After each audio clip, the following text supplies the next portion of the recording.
Miarabanao ny tokantrano manaraka ny météo-tsika ny anomboantsika azy ny any an-dranomasina trany aloha zany a mbola manankeratra ny filazana mahakasika an'ilay rivotra mavo zany aty amin'ny morontsiraka atsimo atsinanany nosy aty zany hoe manodididina ny Taolagnaro hatrany Cap Sainte Marianne misy an'izay manankery zay mandrapatonga ny andron'ny alatsinainy ho hitantsika ihany moa ny mety fivoarany koa manoloan'izay angaviana hatrany ny mpampiasa ranomasina zany mba hitandrina ary anaraka ny toromarika omeny tompon'andraikitra eny fotony raha ny aty an-tanety kosa indray mbola tsy maro toerana hatrany aloha zany ny atmosfera raha ho an'ny andron'ny arapiso izay indrindra ho any aty amin'ny ampovoantany satria dia misy an'ity andriandraona hitantsika aty manatona ato amin'ny ilany andrefan'ny nosy ato fa manomboka ny alahady kosa indray dia mahazo vahana kely indray ny tsioka avy any atsinanana zany indrindra ho any aty amin'ny ilany atsinanany nosy aty fa ny ambiny kosa mbola mitoetrano aloha zay atmosfera somary tsy maro toerana izay ny maripana ihany koa manaraka an'izay raha ny aty ampovoantany manokana dia atsapana fidinana tsikelikely ny maripana ambony indrindra aloha raha ny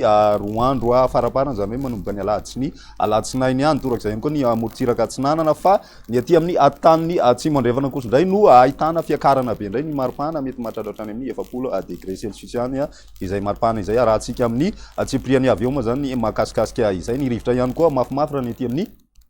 tendro ny avaratry ny nosy aty zany toy izao ny toetrandrotsika ho an'ny rapitso vao maraina aloha zany dia mandraona raha ity morontsiraka atsinanany nosy ray manontolo ity mety misy orana malefaka ihany aty savasy analanjorofo aty zany misy zavana vao maraina raha ny aty ampovoantany aty zany ny ambiny kosa maimaina ny andro amin'ny akapobeny ny ho an'ny rapitso tolakandro misy ny orana zay mety araikotroka raha ny aty amin'ny ampovoantany mahazo an'izay vakinakaratra moromania ohatry matsiatra mety misy an'izay ihany koa ny aty amin'ny ilany atsinanany afaritry ny orombe aty zany ny aty amin'ny ilany andrefana kosa indray mandraona zay mety misy ihany koa ny atandrivindraona ho an'ny atakarivo indrindra ho any amin'ny atany menabe sy ny any amelaky any zany ny ambony moa zany maina ny andro amin'ny akapobeny ny maripanatsika ho an'izay androny rapitso izay raha ny mafana indrindra dia aty amin'ny atany androy aty misy hatrany amin'ny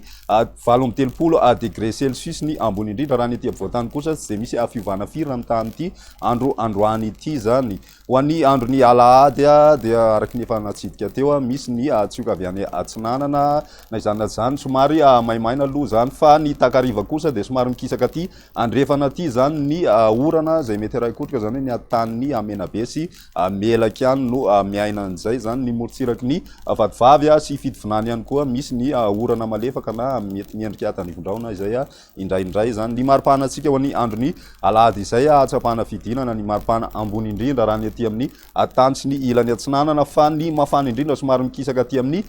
tany atsimo andrefana aty misy hatrany amin'ny 7 degré celsius ny maripana ao anatin'izay ny mafana indrindra ihany koa ny aty amin'ny tapany avaratra ny nosy aty zany hoe any Sofiane misy mahatratra hatrany amin'ny 9 degré celsius ny ambony indrindra ho an'ny andro ny alatsinainy no marana antsika azy dia misy hatrany aloha zany ny tsioka avy any atsimo atsinana vokatr'izay mandraona ny morontsiraka zay mety misy orana hatrany ny aty savasy analanjorofo aty mandraona ihany koa raha ny morontsiraka andrefana ny aty amin'ny morontsiraky ny menabe aty ny ilany atsinanany atany araky ny hitantsika zao mandraona mitsitokotoko ny andro ny ambiny kosa maina tanteraka ny maripanatsika ho an'izay androny alatsinainy izay somary mikisaka andrefandrefana hatrany ilay mafana indrindra zany hoe mbola voatazona hatrany ny 7 degré celsius fa ny ampovoantany sy ny ilany atsinanana kosa midina kely hatrany misy hatrany amin'ny 7 raha ny any fianaratsoany zany dia izay indray ny météo-tsika tamin'ity androany ity manasanao hatrany ianaraka izany velomana